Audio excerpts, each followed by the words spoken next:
ନମସ୍କାର ମୋର ବନ୍ଧୁଗଣ। ଆଜି ଆମେ କଥା ହେବାକୁ ଯାଉଛୁ ଓଡ଼ିଶାର ଗର୍ବ, ଭାରତର ଏକ ଅଦ୍ଭୁତ ସ୍ୱାଧୀନତା ସେନାନୀ, ଜନପ୍ରିୟ ନେତା, ଜଣେ ଭଲ ପାଇଲଟ, ଓଡ଼ିଶା ଲୋକଙ୍କ ମୌଡ଼ମଣି, ଜଣେ ସ୍ପଷ୍ଟ ବକ୍ତା, ନିଡର, ଆଉ କେହି ନୁହେଁ, ସେ ଆମର ଅତି ପ୍ରିୟର ନେତା ଶ୍ରୀ ବିଜୁ ପଟ୍ଟନାୟକ। ସିଏ ଆମ ଗହଣରେ ନାହାନ୍ତି, କିନ୍ତୁ ତାଙ୍କୁ ଆଜି ବି ଓଡ଼ିଶାର ଲୋକେ ମନେ ପକାନ୍ତି ନୂତନ ଓଡ଼ିଶାର ସ୍ରଷ୍ଟା ଭାବେ। ବିଜୁ ବାବୁ, ତାଙ୍କର ଜନ୍ମ ହୋଇଥିଲା 5 ମାର୍ଚ୍ଚ 1916 ମସିହାରେ, ସେତେବେଳର କଟକ ସହରରେ। ତାଙ୍କ ପିତା ଥିଲେ ଲକ୍ଷ୍ମୀ ନାରାୟଣ ପଟ୍ଟନାୟକ, ଜଣେ ଜାତୀୟତାବାଦୀ। ତାଙ୍କ ମାତା ଆଶାଲତା ଦେବୀ, ତାଙ୍କ ସ୍ତ୍ରୀଙ୍କ ନାମ ଜ୍ଞାନ ଦେବୀ। ତାଙ୍କର 3ଟି ସନ୍ତାନ, ଗୀତା ମହାତା, ପ୍ରେମ ପଟ୍ଟନାୟକ, ନବୀନ ପଟ୍ଟନାୟକ। ଆପଣ ନବୀନ ପଟ୍ଟନାୟକଙ୍କୁ ଜାଣିଥିବେ, ସେ ଓଡ଼ିଶାର 24 ବର୍ଷ ଧରି ମୁଖ୍ୟମନ୍ତ୍ରୀ ଥିଲେ। ଏବଂ ଆମେ ଆସନ୍ତୁ ତାଙ୍କର ପ୍ରାଥମିକ ପାଠପଢ଼ା ବିଷୟରେ ଜାଣିବା। ସେ ତାଙ୍କର ପ୍ରାଥମିକ ପାଠପଢ଼ା କଟକରେ କରିଥିଲେ। ସେ ରେଭେନ୍ସା କଲେଜରେ ପାଠ ପଢ଼ୁଥିଲେ, କିନ୍ତୁ ତାଙ୍କର ଇଚ୍ଛା ପାଇଲଟ ହେବାର ଥିଲା। ସେଥିପାଇଁ ସେ ଅଧାରୁ ପାଠପଢ଼ା ଛାଡ଼ି ପାଇଲଟ ଟ୍ରେନିଂ ନେଇଥିଲେ ଏବଂ ଜଣେ ଦକ୍ଷ ପାଇଲଟ ହୋଇଥିଲେ। ସେ ସେତେବେଳେ ପ୍ରାଇଭେଟ ଏୟାରଲାଇନ୍ସରେ ପାଇଲଟ ଥିଲେ, କିନ୍ତୁ ସେକେଣ୍ଡ ୱାର୍ଲଡ ୱାର୍ରେ ରୟାଲ ଇଣ୍ଡିଆନ ଏୟାରଫୋର୍ସକୁ ପାଇଲଟଙ୍କ ଆବଶ୍ୟକତା ଥିବାରୁ ସେ ସେଥିରେ ଜଏନ୍ କରିଥିଲେ। ଚାକିରି ସମୟରେ ତାଙ୍କର ଆଗ୍ରହ ଇଣ୍ଡିଆନ ପଲିଟିକ୍ସରେ ହୋଇଥିଲା। ପରେ ସେ ଭାରତ ଛାଡ଼ ଆନ୍ଦୋଳନ ସମୟରେ ବିଜୁବାବୁ ସକ୍ରିୟ ଭାବେ ରାଜନୀତିରେ ଯୋଗ ଦେଲେ। ପାଇଲଟ ଥିବାରୁ ସେ ଗୁପ୍ତ ଭାବେ ବଡ଼ ବଡ଼ ଜାତୀୟ ନେତାମାନଙ୍କୁ ଗୋଟିଏ ସ୍ଥାନରୁ ଅନ୍ୟ ସ୍ଥାନକୁ ନେଉଥିଲେ। ଏହା ବ୍ରିଟିଶ ସରକାରଙ୍କ ଦୃଷ୍ଟିରେ ପଡ଼ିଥିଲା ଏବଂ ତାଙ୍କୁ ଅନେକ ଥର ଗିରଫ କରି କାରାଗାର ମଧ୍ୟ ପଠାଇଥିଲେ। ତାଙ୍କର ଏକ ବହୁତ ଚର୍ଚ୍ଚିତ କାହାଣୀ, 1947 ମସିହାରେ ଜବାହରଲାଲ ନେହେରୁଙ୍କ ରିକ୍ୱେଷ୍ଟକୁ ରକ୍ଷା କରି ତାଙ୍କ ଡୋକାଟା ବିମାନରେ ଡଚ୍ କଣ୍ଟ୍ରୋଲ ଏୟାର ସ୍ପେସକୁ ବିମାନକୁ ଫ୍ଲାଏ କରି ଇଣ୍ଡୋନେସିଆର ସେତେବେଳର ପ୍ରାଇମ ମିନିଷ୍ଟର ସୁଲତାନ ସାୟରଙ୍କୁ ଉଦ୍ଧାର କରିଥିଲେ ଏବଂ ଇଣ୍ଡୋନେସିଆର ରାଷ୍ଟ୍ରପତି ସୁକର୍ଣ୍ଣୋଙ୍କୁ ତାଙ୍କ ପରିବାର ସହିତ ଉଦ୍ଧାର କରିଥିଲେ। ଏହି ସାହସିକ କାର୍ଯ୍ୟ ପାଇଁ ଇଣ୍ଡୋନେସିଆ ସରକାର ତାଙ୍କୁ ଦେଶର ସର୍ବୋଚ୍ଚ ସମ୍ମାନରେ ସମ୍ମାନିତ କରିଥିଲେ।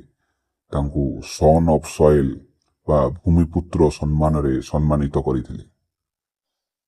ବିଜୁ ପଟ୍ଟନାୟକ ଓଡ଼ିଶାର 2 ଥର ମୁଖ୍ୟମନ୍ତ୍ରୀ ହୋଇଛନ୍ତି। ସେ ପ୍ରଥମ ଥର 23 ଜୁନ 1961ରେ 45 ବର୍ଷ ବୟସରେ ମୁଖ୍ୟମନ୍ତ୍ରୀ ହୋଇଥିଲେ। ସେ 1961ରୁ 2 ଅକ୍ଟୋବର 1963 ପର୍ଯ୍ୟନ୍ତ ମୁଖ୍ୟମନ୍ତ୍ରୀ ଥିଲେ ଏବଂ ତାପରେ ସେ ମୁଖ୍ୟମନ୍ତ୍ରୀ ପଦରୁ ରିଜାଇନ୍ ଦେଇଥିଲେ। ପରେ 1969ରେ ସେ କଂଗ୍ରେସ ପାର୍ଟିରୁ ରିଜାଇନ୍ ଦେଇ ସେ ଏକ ନୂତନ ପାର୍ଟି ଉତ୍କଳ କଂଗ୍ରେସ ଗଠନ କରିଥିଲେ। ତାଙ୍କ ପାର୍ଟି 1971 ଆସେମ୍ବଲି ଇଲେକ୍ସନରେ କିଛି ସିଟ୍ ମଧ୍ୟ ଜିତିଥିଲା। ପରେ ସେ ତାଙ୍କ ପୁରୁଣା ସାଙ୍ଗ ଜେପି ନାରାୟଣଙ୍କ ସହ ମିଶି 1974ରେ ଏକ ବଡ଼ ଆନ୍ଦୋଳନ କରିଥିଲେ ଭାରତ ସରକାରଙ୍କ ବିରୁଦ୍ଧରେ। ବେରୋଜଗାର, ଦୁର୍ନୀତି ବିରୁଦ୍ଧରେ ତାକୁ ଜେପି ଆନ୍ଦୋଳନ ମଧ୍ୟ କୁହନ୍ତି। 1975ରେ ଯେତେବେଳେ ସେତେବେଳର ପ୍ରଧାନମନ୍ତ୍ରୀ ଇନ୍ଦିରା ଗାନ୍ଧୀ ଦେଶରେ ଇମର୍ଜେନ୍ସି ଡିକ୍ଲାର କଲେ, ସେତେବେଳେ 1975 ମସିହାରେ ବିଜୁ ପଟ୍ଟନାୟକଙ୍କୁ ଆରେଷ୍ଟ କରି ଜେଲକୁ ପଠାଇ ଦିଆଯାଇଥିଲା ଅନ୍ୟ ବଡ଼ ନେତାମାନଙ୍କ ସହିତ। ସେ 1977ରେ ଜେଲରୁ ବାହାରିଥିଲେ। ସେଇ ବର୍ଷ ସେ ଲୋକସଭା ପାଇଁ ଇଲେକ୍ସନ ଲଢ଼ିଥିଲେ ଏବଂ କେନ୍ଦ୍ରାପଡ଼ାରୁ ଜିତିଥିଲେ।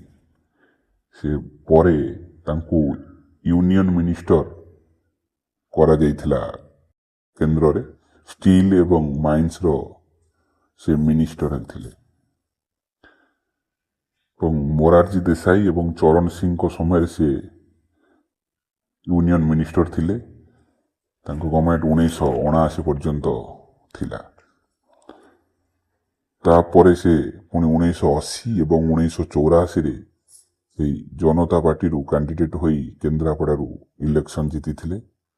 ପରେ 1990 ଷ୍ଟେଟ୍ ଆସେମ୍ବଲି ଇଲେକ୍ସନରେ ଜନତା ଦଳ 2/3 ମେଜୋରିଟିରେ ଓଡ଼ିଶାରେ ସରକାର କରିଥିଲା ଏବଂ ବିଜୁବାବୁ ପୁଣି ଥରେ ଓଡ଼ିଶାର ମୁଖ୍ୟମନ୍ତ୍ରୀ ହୋଇଥିଲେ ଏବଂ 1996 ସେ ରିଇଲେକ୍ଟ ହୋଇଥିଲେ ଲୋକସଭାକୁ ଫ୍ରମ୍ କଟକରୁ।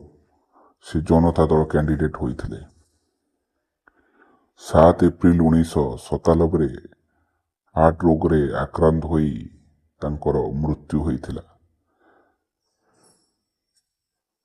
ବିଜୁବାବୁ ସିନା ମରିଯାଇଥିଲେ କିନ୍ତୁ ତାଙ୍କର ନିଡର କଥା, ତାଙ୍କ ସଚ୍ଚୋଟ ମନୋଭାବ ଆଜି ବି ଓଡ଼ିଶା ଲୋକ ମନେ ରଖିଛନ୍ତି। ବିଜୁବାବୁ କେବଳ ଏକ ନେତା ନଥିଲେ, ସେ ଥିଲେ ଏକ ଯୁଗ। ତାଙ୍କ ଜୀବନ ଆମକୁ ସାହସ, ଦେଶପ୍ରେମ ଏବଂ ନିଷ୍ଠାର ପଥ ଦେଖାଏ। ରାଜ୍ୟ ପାଇଁ, ଦେଶ ପାଇଁ ନିଜ ଜୀବନକୁ ବାଜି ଲଗେଇ ଲଢ଼ିବାକୁ ବାଟ ଦେଖାଏ। ଯଦି ଏ କାହାଣୀ ଆପଣଙ୍କୁ ଭଲ ଲାଗିଥାଏ ତାହେଲେ ମୋ ଚ୍ୟାନେଲକୁ ସବସ୍କ୍ରାଇବ କରନ୍ତୁ ଏବଂ ଲାଇକ୍ କରନ୍ତୁ। ରହିଲି, ଜୟ ଜଗନ୍ନାଥ। ଭଲରେ ରୁହନ୍ତୁ।